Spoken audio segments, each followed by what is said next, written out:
কিছু মানুষের দেখা পাওয়া ভাগ্যের ব্যাপার। সেদিন রাব্বির জীবন থেমে গেল ফার্মেসির কাঁচের ওপারে।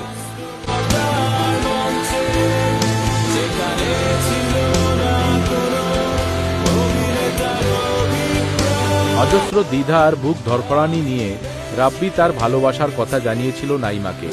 সেই বিকেলের এক চিলতে হাসি ছিল তাদের নতুন পৃথিবী গড়ার শুরু।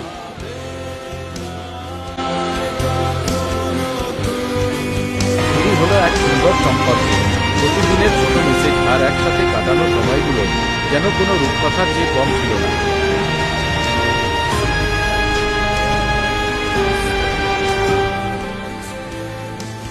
কিন্তু নিয়তি সব গল্প পূর্ণতা দিতে জানে না। ভালোবাসা আজও আছে, শুধু মানুষগুলো আজ একে অপরের থেকে অনেক দূরে।